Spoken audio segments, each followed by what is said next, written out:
Hi everybody and welcome to the video and live streaming show. My name's Sean Lacey and as always I'm joined by Sam Proof. Today on the show we're going to be talking about virtual professionalism and showing up well on video and on mic and some of those things that you might need to keep in mind. And we do have a very special guest that we'll introduce you to in a moment.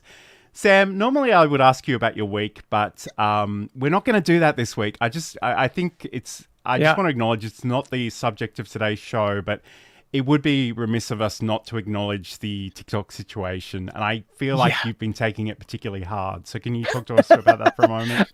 I mean, I've been expecting it. I honestly am not surprised at the way it's all gone down. And for anyone who doesn't know, in the U.S., all three levels of our government have passed the bill that would ban or force TikTok to sell, including the final, which is the presidential.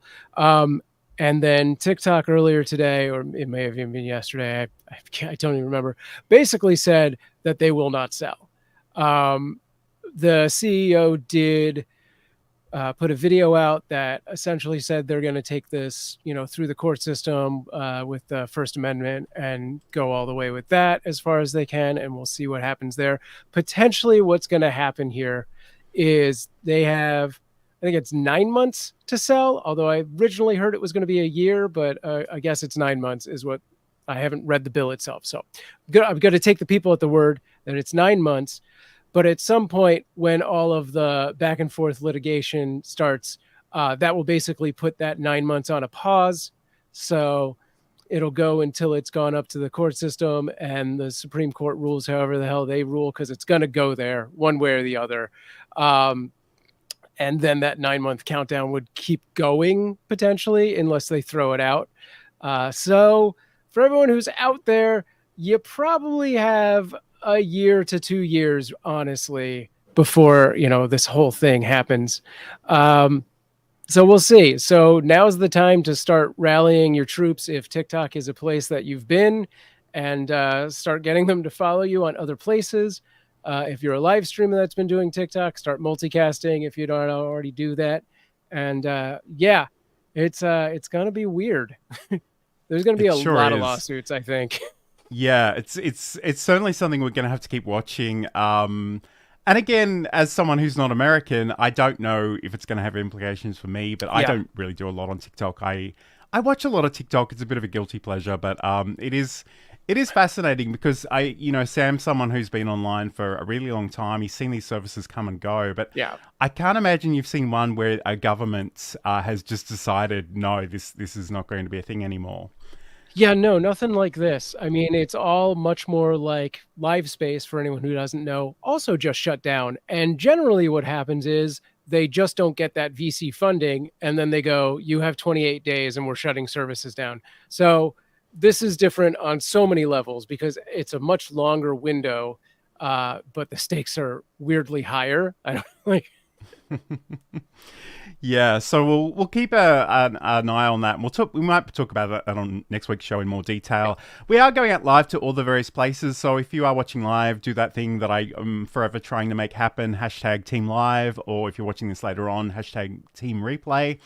I do want to acknowledge the fact that it's Sam's daughter's birthday, Iris. So happy birthday to Iris. Also, happy birthday to Garren Blaney from Micro Studio, who has been on this show a couple of times now. So I just want to check in with the chat before we get started. Big hello to the man himself from Team Tired. Saeed is saying that he's watching from Germany. He's also saying he's 4 subscribers away from 100, which is amazing. And I'm always impressed by his energy and the outreach that he does, because he leaves me for dead. Anyway, hello to Raindrops and Ripples and CG, who's joining us over on Twitch as well. Thank you for your company today. But today on the show, we're going to be talking about virtual professionalism, and we do have a very special guest from Deskrig, the CEO and founder himself, Garren Parkins. Hey guys, welcome, thanks for Garren. having me on today. Hey, thanks for being here. Yeah, it's a pleasure. I thought you'd never ask. So I'm so excited to finally make my appearance on this very astute show. Awesome. I am super jealous of that background, by the way. Ooh, thank you. Thank you. I have carefully crafted it. That's great. And the green screen's ready to pull down at any moment too. So, Nice. yeah. And it's funny, I mentioned Garren Blaney had a birthday during the week, and I never knew anybody named Garren until I met you two on LinkedIn. So it's we've got American Garren and we've got Canadian Garren, and you're both doing great things in video. We're going to talk about Deskrig in a moment, but I guess as a bit of a foundation, let's talk about virtual professionalism. So how do you describe that, and who is that for? Virtual professionalism is for anyone who is working full-time in a virtual setting, or really part-time even. I think, most professionals don't go to work in anything less than their best, right? Like if you're trying to impress and you're trying to make an impression upon people and stand out in a crowd, you show up looking dressed sharp, haircut, you come ready. And it's a very similar concept. And I think virtual professionalism is really just the extension of in-person professionalism and virtual presence. And it's just done differently. And so when most people made this transition during COVID, there was a new venue and technique and tools that people needed to learn. And that's really what it's all about, is just showing up your best on camera and making sure that your personality shines through and it lifts you up. The way you look on camera lifts you up as opposed to kind of pushes you down. And I learned that firsthand in my own experience. And I must admit, as someone who does work in corporate settings, I'm always a little surprised by how many people, even in senior leadership, are very happy to have a webcam pointed up their nose and just hiding in the shadows and leaning over their earbuds as a makeshift microphone. Do you find it's difficult to convince people of the benefits of actually doing this? I used to try to convince people of the benefits of doing it. And what I've realized is the people who recognize it, they see it, and I spend my time there, because trying to convince someone that they don't look so good on camera is not a great way to start a business conversation. Sure. It has to be a self-recognition. I mean, you have to really be able to look in the mirror and say to yourself, right, have a little bit of self-reflection and say, hey, like, this is probably not the way I want to be showing up to, this large audience that's available to me online. Absolutely. So do you have any general advice for people that want to maybe improve? I guess we'll get into the tech in the next segment, but just generally in terms of communicating via a computer, do you have any tips on that specifically? I always point back to things people are used to kind of try to draw some parallels to the way you're showing up and the way real professionals in production show up. So when you turn on the television and you're watching your favorite news channel, whatever that looks like, what do they look like? Why do they look like that? Why is that important that they show up with the right camera angles and the right lighting and the right microphones, right? I talk a lot about cameras and microphones being a sensory capture device and being able to enrich and enhance virtual experiences with the full senses that are available to you, right? And doing the best job you can and giving people, your audio with a nice microphone so you get those really nice deep lows like you would in person. And you're able to see that person's face and the wrinkles and the imperfections that exist. And it's not kind of blurred out by a low resolution camera and a poor webcam with small sensor and terrible lighting. I really like to show up and make people think at the end of the call, like, wow, I really feel like he was in the room with me. I'm trying to be able to give them the charisma that I feel like, you're able to provide in person. That energy, that transfer of energy is really important. And I think the hardware, right, is going to be able, the better hardware you have, the better you're going to be able to achieve those goals. But looking at simple things, right, just frame yourself up right? Don't leave too much negative space on camera, right? Don't be looking down, I mean, it's pretty simple. Get some books out, put your laptop on it, get the microphone close enough to where, it doesn't sound like you're in a faraway room. There's some very simple things you can do with the equipment you already have from a configuration standpoint that make all the difference in the world. Like when I travel, I use just a MacBook Air. Like I have a little MacBook Air for travel specifically, and I can come in looking like $1 million, just by knowing how to frame myself up on camera, knowing how to light myself with the natural lighting that's available in the crappy hotel room that I have. Like just little things like that make a big difference. And I think you don't have to buy super expensive equipment to get high quality virtual presence. However, it does enhance it. Absolutely. And it's one of those things that I used to use the Logitech C920 webcam for the longest time. And I used to think it was brilliant. And I've had to use it recently in the last couple of weeks. And when I compare that to what I'm using now, it's so painful to even look at myself through this terrible webcam. So I think sometimes people don't know how good they can look on camera until they have access to that kind of equipment. Right. I mean, the Logitech is, it's better than a lot of people have for their entry level laptop cameras, especially on the PC side. But yeah, once you've played around with it for a while and seen what the next steps are, yeah, it's a little outdated at this point for sure. Just want to check in the chat briefly. So Saeed is saying camera off in meetings. Why? I mean, people wouldn't put a bag over their heads in person. So why are they doing it on camera? To be really honest with you, Saeed, when I show up on camera, I like to show up well, but I don't like to show up on camera for a really long time. There's a reason this show only goes for an hour, and that's because that's probably my limit. But again, Garren, I'm curious, like, why do you think people are so reluctant to be on camera? It's the same thing about recording yourself and listening to your audio back, right? I mean, do you remember the Home Alone movie and in Macaulay Culkin, he had that recording device? Uh-huh. I remember getting one of those as a kid and thinking that like I was going to record myself singing and saying things, and it was going to sound so cool. And then I remember the first time I played it back, even just being a kid and thinking, that's what I sound like. And I think the same thing happens on video where you see yourself on the camera and you're like, ooh, that's not maybe what I want to look like. And so it's self-consciousness. And I think we all have that problem is we're self-conscious and we think people are paying more attention than they actually are. Oh yeah. That is 100% accurate. Like a lot of everything is all about how we see ourselves and dismissing that other people are just as busy thinking about themselves, not us at all.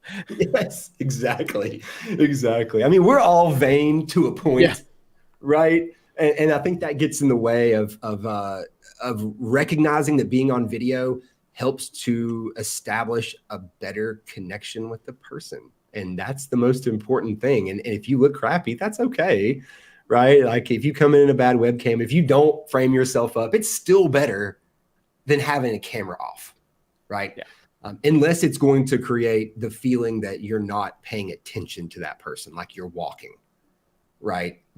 And not looking at them speaking. Then it just feels like you're kind of like distracted.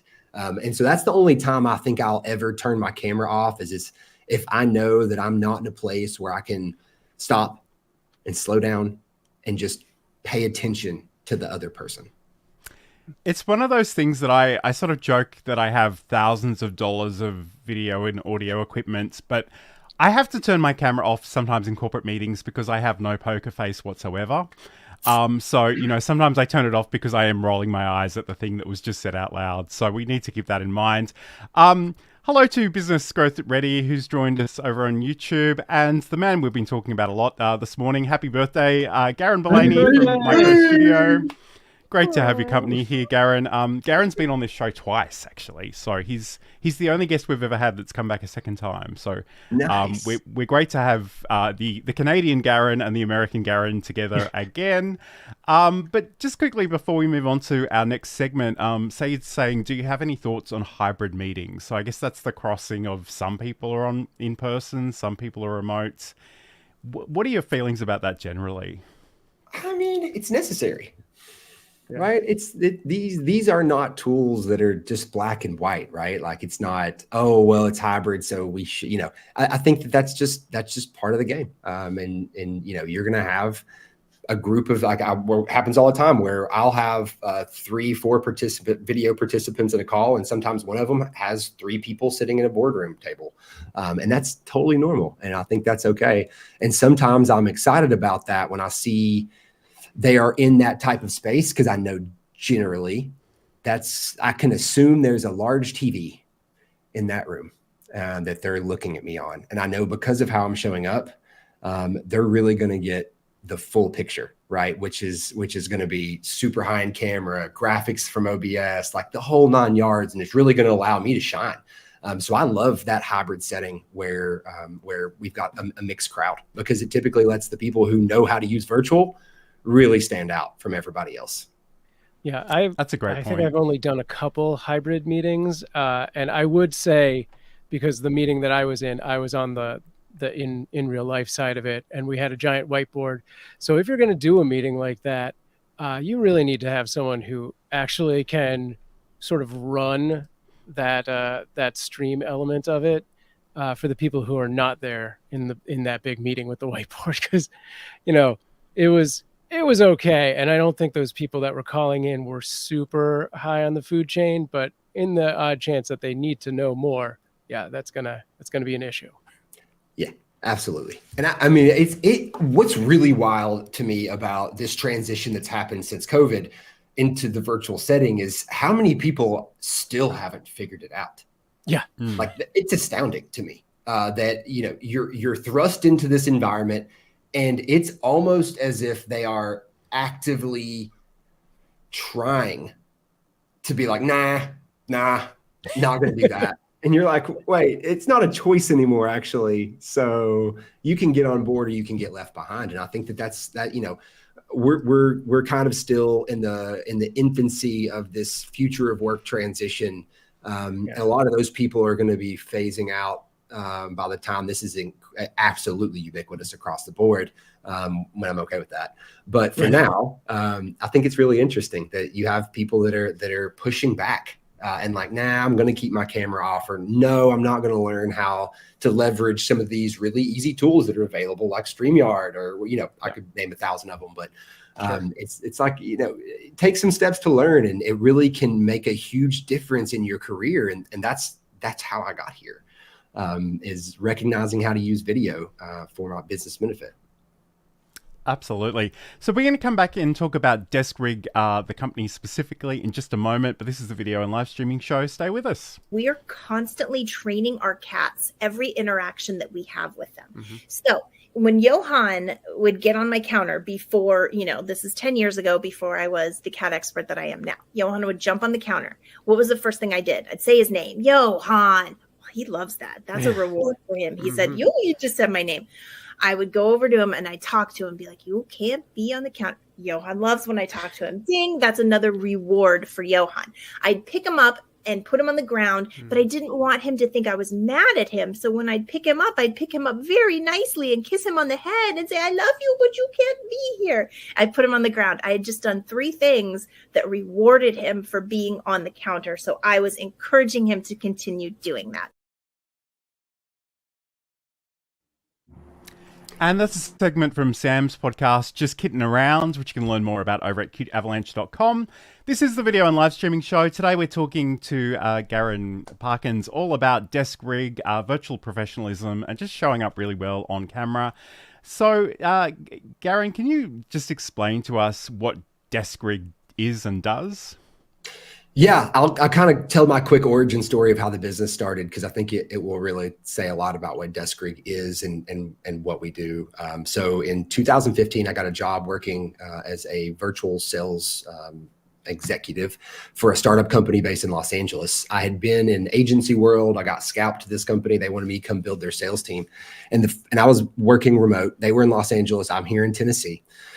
And immediately I realized I was a bit in over my head. I was in virtual rooms with executives from all over the world, like Heineken, Bosch, Grain Corp, which is one of the largest mops and malts distributors in the world. So like these huge organizations, Ableton, which is a really cool company in Germany. So I was like in all these big boardrooms, and I was in my basement at the time, in my home office, which was nothing impressive. And I found myself at a credibility deficit. It really it dawned on me one day. I saw somebody look down and they go, "Who are you?" And I was like, ooh, like that's the problem. Is like, I'm not showing up in a way that makes them say, "Who are you?" Right. And like get excited about meeting me and be like, who is this company and what do they bring to the table? What's exciting about them? We were a startup company. So we didn't carry that brand name. We didn't carry that power and weight. And so we had to do something else. So I was watching a TikTok or what's it called? A video game stream on Twitch. And I was like, that guy's over top of his video game. That looks really cool. I wonder if I could do that with my PowerPoint presentation. Well, like, of course you could. Like now, looking back in retrospect, I feel silly for even thinking like, is that possible? So I reached out to one of my buddies who I knew streamed on Twitch, who's now an employee and one of the co-founders of Deskrig. And he was like, "Dude, I'll teach you how to do that." And so hopped on. The very first call I came on to, looking like full on OBS setup, branded around me, my logo going, lower thirds. I had camera boxes. I mean, it was the whole 9 yards. It was probably a little bit overkill, honestly. And that I had that experience. That person looked up and they go, "Who are you?" And I was like, that's what I was looking for. And instantly I got through the door. Right. And then the next 3 years, I found nothing but success in that. And so, 3 years, I saw nothing but success. And I was able to really turn what I was afraid was going to be a huge failure and a terrible career mistake into a huge triumph for me personally. And we won a Heineken global multinational deal with Heineken and other large companies like Bosch and Country Malt Group, like I mentioned earlier. And that was like such a moment for me where I was like, wow, I've really figured out how to sell virtually when COVID came around. And I was like, all of the salespeople and professionals who were going to be thrust into the home office environment, they don't know how to do this. And so I said, I've got to start Deskrig. And at the time, it was really more about the hardware. I had a vision, and I still do, that Deskrig could be the Ford of workstations, because I really think that currently we're in a pre-Model T era, right? You order all your parts from a catalog, Amazon, you get them to your garage, your home office, and then you assemble those parts on your own and you integrate them on your own. That shouldn't be like that. You should be able to go to a store and be like, I want that one at my house, and it should be delivered, and you should be able to press one button to turn it on and then have a handful of buttons to use it on some type of interface, right, that you can control that system with and do whatever you want to do with it and show up in a way that you're going to be respected. And so that's kind of how Deskrig started. And what we're all about now is really just using the power of video to help enhance voices, whether that's the individuals that, are just getting started in their sales career, looking for a new job, wanting to create content, or on the other end for our production customers, that's podcasts, webinars, virtual events that want high quality production, but want to increase the efficiency and decrease the cost of post-production efforts for repurposing specifically. That's a great point you sort of make about, I think for most of us, certainly for me, I'll speak for myself. Let's put it that way. Certainly for me, I've had to test a lot of equipment and combine different things and just see what it looks like and how it actually interacts together.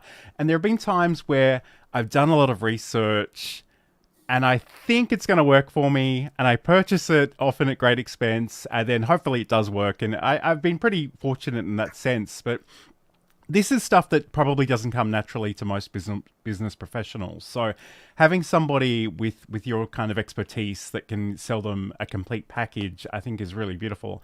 And I just want to show a picture of one of the Deskrig workstations, because it is so elegant and beautiful. And I know the people in our audience are going to geek out about the gear and the equipment, and we can talk about that in more detail. But I've got to tell you, I've got a lot of talents, but cable management is not one of those, and my desk is a hot mess. So I look at that and I'm incredibly envious of how streamlined and beautiful it is. That's what I was going to say. I'm like, I look at my desk and I'm like, I managed to get all the monitors off of the desk itself, but good Lord, that thing is, I can't be that clean. I don't understand. So that happened because, don't get me wrong, that was not always that way for me. Because honestly, it's hard. Like your cords are only so long, the ones that you're going to get. And so depending upon how you configure your monitors or where they go or in the microphone and all this, like you may run out of cord space. Then your computer has to move. And then what are you going to do? And so it's this constant balancing act. But one day, to the car analogy I used earlier, I had posted an old studio picture of a prototype Model 1 Deskrig, and I was so proud of it. And like above the desk, it looked awesome. Right.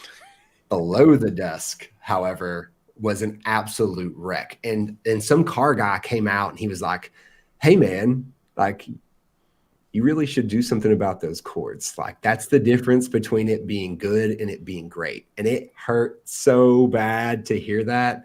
But I went back to the drawing board, and once I was able to kind of, after 100, 200 attempts, because I have rebuilt this thing literally 200-300 times, I got there, and I'm proud of the result, and I appreciate the compliments, fellas. Sure. So I just checked with the chat a little bit. So Saeed is saying like the Browns camera is still kind of mind blowing in 2024, and I guess that was another thing I picked up when you were speaking before. Like the understanding of these tech and tools, like the kids playing games on Twitch, they understand it, but it's so confusing to a lot of business professionals. And if you bring this to just a Teams meeting or a Zoom meeting or whatever, they will look at you like you've performed some dark magic. Like it will blow their minds. You know, you suddenly screen sharing within your camera frame. You've got calls to action and QR codes and things popping up at different points in time. It will definitely leave that impression that Garren sort of alluded to earlier. The other thing that Saeed has said is start with managing screen sharing in Zoom before talking about StreamYard. I guess I just want to mention too, Saeed just invested in a beautiful large sort of curved monitor. So, you know, that's something that's probably on his mind quite a bit. He did also mention that he saw that picture of the Deskrig set up earlier, but didn't realize it was you. So, you know, LinkedIn is a small platform after all. Okay, so I guess if we go, and we might even just go back to that image for a second, like, can you maybe sort of articulate some of the tools that we're seeing in this photo and what you think the benefits are for virtual professionals? Yeah, so I really am a huge fan of Elgato tools. I mean, I can't say enough about what Elgato's done with these hardware tools for professionals. And I mean, they're built for streamers, but it's a one-to-one translation. So you've got, I use the Elgato Wave 3 because it comes with the virtual audio cables out of the box, kind of built in. So I can mix down all of my different, you know, browser sources or my OBS or my whatever, right? Like the system sounds. I can mix all those things down. That comes, you know, I think this Wave 3 is $100 and it has that software built in versus going out and getting VB audio cable or the banana version of that or whatever they have. I forget the name of it, but super complicated to work with. And so that's one of the things I like to use is those two tools. I'm currently on a Lumix S5 camera. That's not a camera I recommend for everybody. That's a little bit far. I do recommend like the webcam for most customers to not have to always go back there and turn it on, or maybe you forget to turn it off and the next day you come in, your camera's been on for 24 hours because it's plugged up to an adapter, right? And you're like, oh my gosh, am I going to burn out this $1,000 camera that I bought? So, but then like monitors, I don't use anything fancy for monitors. I normally just try to find some $100 like 1920 by 1080, 24-inch monitors. I think in that case, on the left-hand side, I do have a gaming monitor there, but I did switch that out later for some curved Samsung monitors I got for like $99. The lights I'm using now are the newers that are integrated with Stream Deck controls because I don't love, I like everything being centralized on Stream Deck. Again, going back to that concept earlier, I like to route everything into the Stream Deck, which is another Elgato tool, so that I don't have to always be like reaching up and like adjusting things from behind and that kind of effect. I feel like, especially on the fly in a meeting, if I need to make an adjustment, I do not want to be like, hey, hold on a second, let me go change like the color balance on my light to make sure that I look, So after that, the mounting system, that's what's proprietary to Deskrig. I guess the word is invented, which is kind of weird to say, the mounting system. And so I worked with a manufacturer to design that. It's a one singular mount rather, and it's modular. So I do have 2 monitors and a teleprompter and a microphone connected to it. But that could be 3 monitors. That could be 4 monitors connected to that plus a tripod. You really could get in many different configurations there. And then the trick to getting those lights mounted on top of those monitors, there's a company that makes a monitor shelf that I can link you later. I cannot remember the brand name for it, but it attaches to the VESA mount. And then it provides a little shelf, which you can see on that left monitor, where you can just use, a regular 1/4 thread to get your stud mounted, and then those lights just like drop right on the stud. So that's basically it. I mean, the teleprompter is Elgato as well now. So I used to use, I think we even had this conversation at one point in time.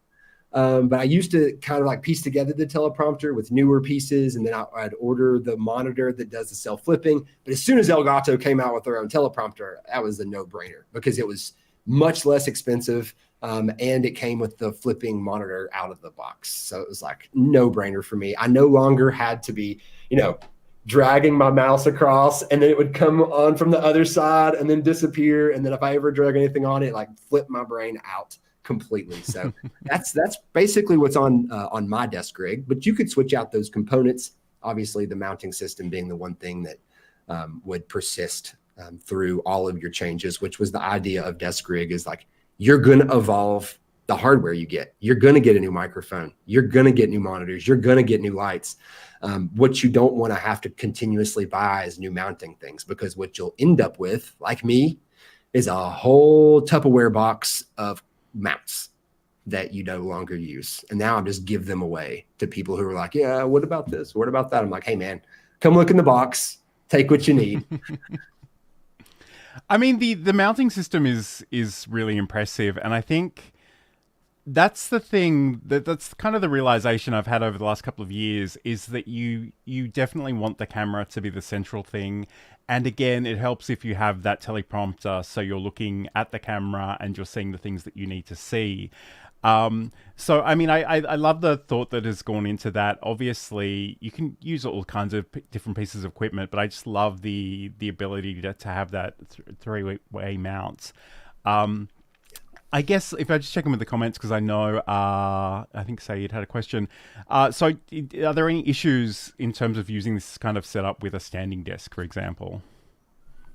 Oh, here we go. Live demo. It's happening. It's happening. I mean, that's the great thing about it being mounted to the desk, is everything sort of moves in proportion to the desk. And I've got I don't have a desk rig as such, but I do have a standing desk, and I can sort of lift this up and lift it down. And it is one of those things that, as someone who spends an obscene amount of time in front of a computer, I do need to be mindful of the ergonomic implications of the things I'm doing sometimes, because it can be very painful after a period of time. But we're going to come back and talk about some of the tech and the tools a little bit more in just a moment. So this is the video and live streaming show. We'll be back in just a second, as long as I remember which one of these magical things I'm clicking on, which I don't think I do. Let's try this one. And then I looked at the first assessment, and the first assessment was record a 5-minute video, and it was a pretty simple introduction of yourself. There was nothing exciting. I didn't have to research. It was just a 5-minute warm-up, and I freaked out. That course is still sitting in the cupboard beside me. I see that stack of papers and I almost rock in the corner. It cost me a lot of money to sign up, and I threw the whole course away. And that's a segment from my podcast, Build a Presentation Muscle, which you can learn more about over at johnlacey.com. That, of course, was Michelle J. Raymond talking about her fear of being on camera and how she's overcome that. And she literally just spoke from Sydney, Australia, over to San Diego for Social Media Marketing World. So that's one hell of a transformation. So I love to talk about that one. But today on the show, we're talking all about virtual professionalism, showing up well on camera, and Deskrig with the CEO and founder of Deskrig, Garren Parkins. So Garren, we're going to talk about OBS because between the three of us, we love to nerd out on this stuff. But before we do, I just want to acknowledge that you've been. I think you've been playing with another tool on that front as well, which I always struggle with the name of this one, but I believe it's Can you briefly touch on that before we get stuck into the OBS stuff? Yeah. So OBS is where I got started. Came out right when Deskrig started. One of my big goals was to create a new version of Slobs, Streamlabs OBS, but I wanted to create DOBS, Deskrig OBS. I feel like OBS was a little too complicated for a lot of people, and that's exactly what did. About 2 months after we launched Deskrig, was they got funding. They're founded by the original founder of Evernote, Phil Libin, who is like pretty famous in like the tech communities in Silicon Valley. And so what they've tried to do is create a virtual presence tool that I would say is half PowerPoint, half OBS. That's what I would call it. It's half PowerPoint and half OBS. And it really is meant to be as simple as it can be, without being nothing, just a little bit more. So, I mean, you can do all kinds of things with, like you can overlay your camera over top of your slides. You can adjust your camera size with Stream Deck now. You can do all that kind of fun stuff. Bring in different people as well. You could have 2 people on the same scene, right, at the same time over top of the same slide. So there's a lot of little capabilities like that are really great for asynchronous workers. I think for anyone who isn't willing to take the time to learn OBS, is an amazing alternative. And we've partnered with them because I have found, I've pushed OBS on people long enough and realized that not everybody is in love with video like I am.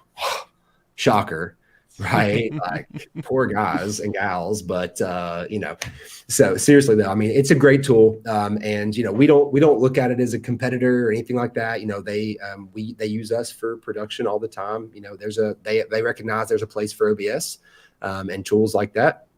And so that's what is all about. Okay. I mean, I must check it out in more detail because it sounds really interesting, but you should. That's often the central tension of the work that Sam and I do, and particularly this show, is we kind of want to gently introduce people to OBS Studio, but it has such a reputation for being too hard and too scary. And like I sort of describe it as being a pocket knife in the sense that it's incredibly handy, but also a bit of a rocket ship in the sense that it can do literally anything. And I think in a lot of ways, we try to encourage people to put the blinders on and just use the couple of bits that they need. Yes. Again, for business professionals, I'm a big fan of using the virtual camera. So, adjusting how you show up and then just sharing that with Zoom or Microsoft Teams or whatever kind of software that you're using. And I believe you guys often set up a scene for some of your customers in that way. Is that right?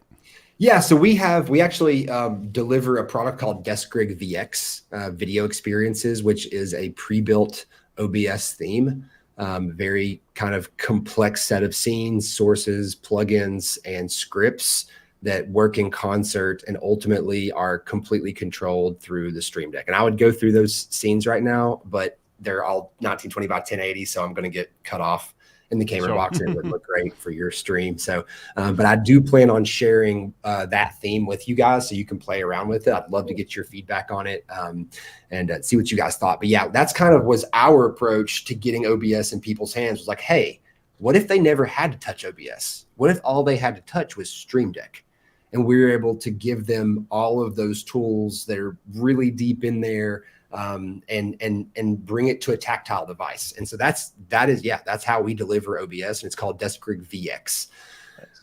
We also use that same technique in building themes, scene collections, for Deskrig PX, which is our production experiences. So we'll take that same concept on the micro level and we'll duplicate it times 20 for however many guests we think are going to be on a potential production.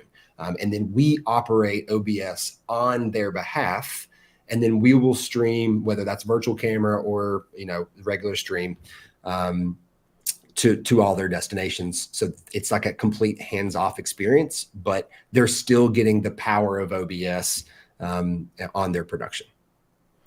And you actually sent me a screenshot earlier today where I guess you were doing some of that production work. That's right. That's right. Yeah, that's exactly right. Yeah, one of my employees went to a wedding today, and so I had to step in and go and do the work. And I forgot how much fun it is to produce live for somebody, and the energy that you get, and right before you hit that go live button, and when it's for you.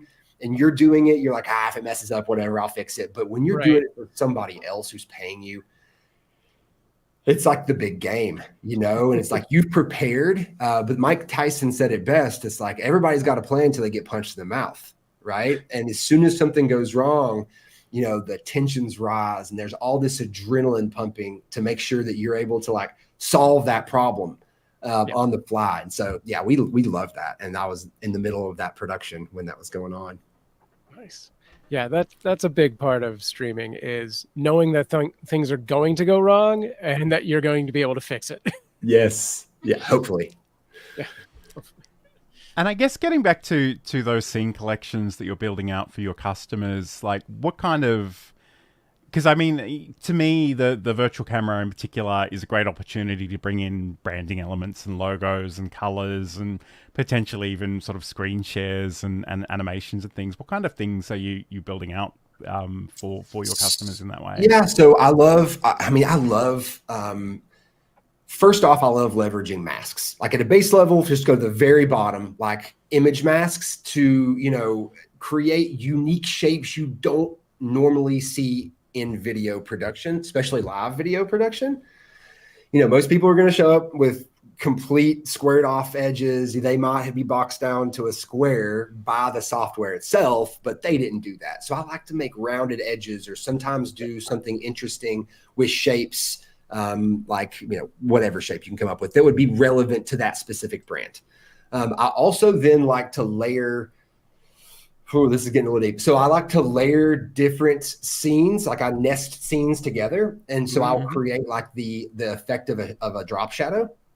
Yeah. That then I will put color layers underneath that mask, and I can swap through those color layers so that the mask or the shadow can change colors. And then same thing with the lower thirds, right? I like to use masks to create lower third styles, and then nest those back into a primary camera box, and then make it easy for those to like slide. Oh, I forgot I'm not in the right scene. Slide in and out very easily by pressing the Stream Deck button, right?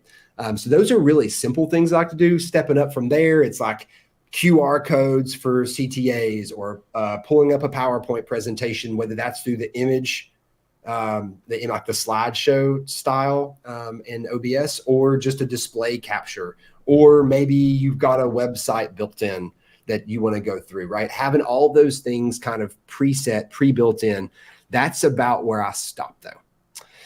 Because going too far past that, I think things get a little complicated. So that's already enough for most people, and more than what most people expect on a video call. But those are the types of things we put into Deskrig VX scene collections. And I think like a really long time ago, we kind of had a discussion about, how many people need to know how to use OBS and how many people need to learn how to work with OBS. Like, and the great thing, I guess, about is the scene collections that you're providing them with. If they've got the camera and microphone on, they can just use it as is. And I think that's really powerful. And I really appreciate that. Saeed is just saying, so basically all I would have to do is add my devices, camera, microphone, and I'm ready to go. So one of my big qualms with OBS right now, that's a great question. The answer is yes. You would also have to change the scene for your email and your title for the lower thirds, right? I do not love how sources are stored in OBS. I think there should be similarly to a Premiere and After Effects, like you have like a sources panel where you can just see all the sources you have. Now, obviously, when you click plus, add source, and you go to that specific source top, it'll say add existing or create new, right? Sure. Right. But wouldn't it be nice to just be able to like drag that out of a panel in and drop it in, right? So what we do is going back to that nesting strategy. I create a scene for almost every single source. And then all of those nested scenes, because you can add a scene as a source. Yep. I create a settings scene. And then I create groups. So profile, masks, background photos, colors, like everything. And then I will put all of those there. So you could even if you wanted to go rebuild something yourself, you could just go in there and copy and paste that out and be able to quickly grab and copy and paste those, right? That's one way of doing that. And then also similarly to what he's saying, you can go to that settings scene and change all of your settings. All of the sources are already there kind of waiting on you to be like, oh, I've just got to go to the profile group. There's one text box, there's the next text box, there's the next text box, there's one color, there's two colors, there's three colors. And you just change those details. And then, yes, all of your other details would just fall right into place. Yeah. Nice. Okay, so we're going to come back and talk about some of the options we have in terms of extending the functionality of OBS in just a moment. And I really need to organize these so I know which one I'm clicking on. But I believe it is this one here. If you've been watching us for a while or this is your first time and you're thinking, Sam, John, this is great stuff, but I'm wearing a lot of hats already and I don't need to add this to my list of things that I'm doing, but I really want to live stream, I've got you covered. I've been a freelance technical director and stream operator for 20 years, and I can help you either with one-on-one counseling, setups of shows, or even run your whole show for you. Get in touch with me, samproof@gmail.com, or find out more at samproof.tv.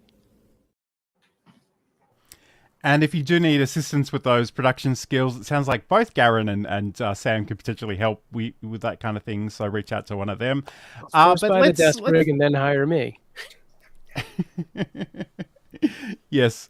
All right, cool. So I guess the great thing about OBS, and if you are using OBS, maybe you're using other things, that's fine. We're quite agnostic on this show. But if you are using OBS, the great thing about OBS is that O in OBS stands for open, and it is open source software. The wonderful thing about this is there's a whole community of developers building things to extend its functionality with scripts and plugins.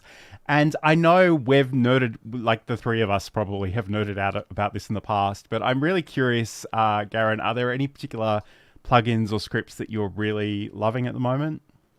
So anything by Exaldro is good. I mean, that he is obviously like the premier plugin creator, in my opinion. I guess that is subjective, but I think it's objective. If you ask me, I think he is like by far the best. But like move transition, like you can't live without move transition, right?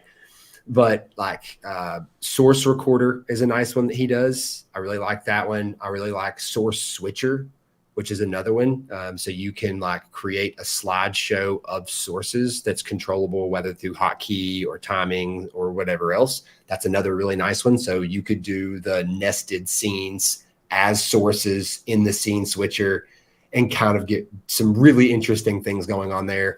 Also source toggler is a script. It's not necessarily a plugin, but the same thread, right? Just maybe a little different implementation, but that's going to make it to where like inside of a group or inside of a scene, only one source can be on.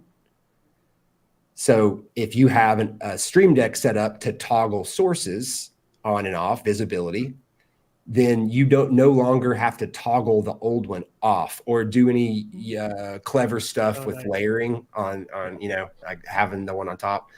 You can just press on or off, whichever one you want to be on turns on, the other one automatically turns off. You pair that then with the show and hide transitions for the scene visibility, source visibility.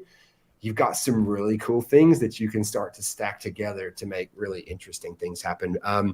Browser refresh is another script that I really like. It refreshes like every single browser source inside of your production. And that was important to us because for a while we were hosting all of our creative inside of the cloud. And then we were, all of our source files were actually inside of little HTML files. And then it would just be a single image inside of that HTML file. And then we could, if we updated that file, we could remotely update a customer's OBS. Nice. Which is cool. It got a little complicated to manage over time, I realized, but it was a cool concept. But being able to refresh like all those browsers all at once were great. Downstream keyer is another one that I've wanted to play with and haven't had the time to spend.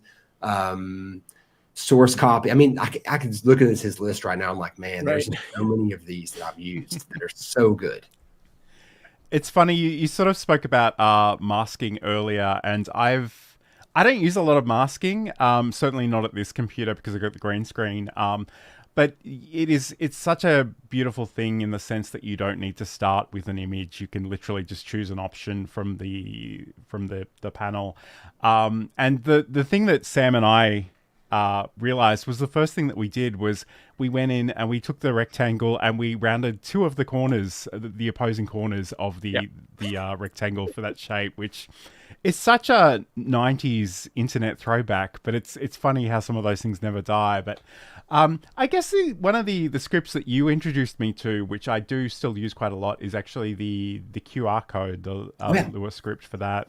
So you can certainly create QR codes however you like and bring them in as image sources, but the ability to just type some things in and change a few colors if you need to, that's kind of amazing that you can do that. But I guess in some ways, and again, we need to think about who our audience is, because if they are those people that just need the basics, the more plugins and scripts you add, potentially the more complexity you're working with. So just keep that in mind too. But I mean, there are so many beautiful plugins out there, and most of them are free. And I guess the one, I don't even stream vertically, but my favorite thing in the world is actually the Atom vertical plugin, because I always record a vertical version of whatever I'm doing, so I can repurpose that for YouTube Shorts and Reels and TikTok to the extent that it's available in the near future.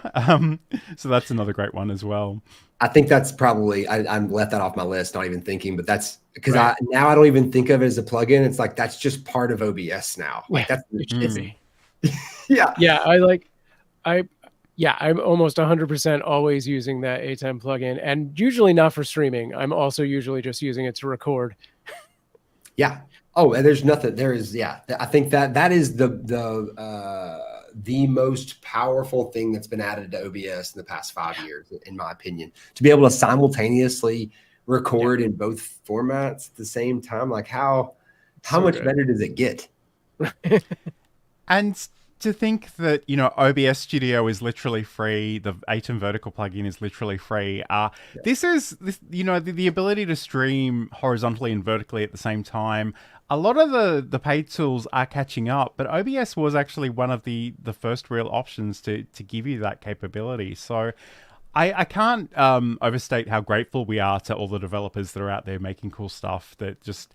Often it's to scratch their own itch and help them create the things they want to do, but then they're really generous in sharing that and sharing that for free as well. So one of my big goals is to be one of the primary sponsors of OBS. Like I really want to give back to that organization and be able to help the people who make that happen, live better, because it is donation, right? And I think OBS has changed my life, quite literally. Changed my life. It changed the trajectory, and it gave me Deskrig, which has given me purpose. And so in a way, OBS gave me purpose, which sounds really kind of funny and cheeky, but it's true. And so I'm really great. I am eternally grateful, like you, to those developers who spend their time and give back, and love that open source community vibe. I mean, and you're right, there are some commercial options that are catching up, but I truly believe that OBS will always stay one step ahead, and there will be complexity to that. And that's okay for me, because I'm cool to learn that. Yeah. I mean, you can do anything you want with OBS free. Like, yes, the barrier of entry as far as financially is absolutely zero. Yes. Yeah. What more could you ask for? Look, what else in life is actually free? Right. So, Saeed says, follow in Zoom. I believe it's actually Zoom in and follow, if I remember right, but he might have another one. Is also awesome to follow the mouse and Zoom in. Great for tutorials and stuff. That's really, really awesome. Thanks for the tip. I haven't used that one, but I do need that. I have a feeling Said may have shared some content about that on LinkedIn during the week, so maybe Nice. check him out on LinkedIn. But yes, and again, this is a family show, but free is my favorite F word according to Said, so we definitely appreciate that as well. All right, well, I mean, Garren, it's been so great to have you here today, and we're always happy to nerd out with a fellow OBS enthusiast, and I do really appreciate the things that you've been producing and sort of showing people what is actually possible, because I think in a lot of ways, I think a lot of people in corporate settings have just resigned themselves to the painful Zoom meeting as the thing that they're going to be subjected to. And I love anybody that can sort of show that it can be much, much more than that and be quite transformative. So where can people go to find out more about you and Deskrig and all of those good things? Yeah, LinkedIn's the best place to find me. So linkedin.com/Garren Parkins, I think, or /IN/Garren Parkins. You can find me there. And then also at deskrig.com, you can reach out through there as well. Okay, awesome. So you can check that out, deskrig.com. Yes, so thank you so much. Just hang on the line. We'll have a quick chat after the show ends. So Sam, I realize you've got to run very quickly and celebrate that very important birthday. How old is she turning? She's turning 9. Oh, that's wonderful. Last single digit year. So if people want to catch up with you, Sam, watch your content, follow you on social media, all other things, where should they go? Yeah, head over to samproof.tv and you can find all of my social links at the top left there. I am Sam Proof on just about anything you could want except TikTok, but that's going away in 2 years, so don't worry about it. And if you didn't see enough cats this week, head over to cuteavalanche.com. There it is, and the QR code, and you can find our 24/7 kitten cam. We'll talk to Garren about adding some kind of cat bed to the Deskrig in the future. Remind me, I'm going to say something about that in a second, but if you do want to find out more about me or follow me on social media, I'm mostly on YouTube and LinkedIn, but you can head over to johnlacey.com. The podcast and a bunch of articles and OBS stuff is available over there. One thing, Sam was sort of joking about adding I don't know if he was joking, but he mentioning adding a cat bed to the desk rig, but we literally had a show once where Sam disappeared because one of the kittens found the internet connection and pulled it out. So that's always a potential danger when you're working with animals or children. So definitely keep that one in mind. We'll be back at roughly the same time next week. I'm not entirely sure what we're going to talk about next week, although I have a feeling we probably would be worthwhile to sort of reflect on the TikTok stuff and talk about content longevity more generally, because I think social media is always that rented land, and I think it's always important that we have some sort of backup plan. So keep that in mind. Please like and subscribe to wherever you're watching this. It would be great to have your company, and have a great weekend, and we'll talk to you again soon.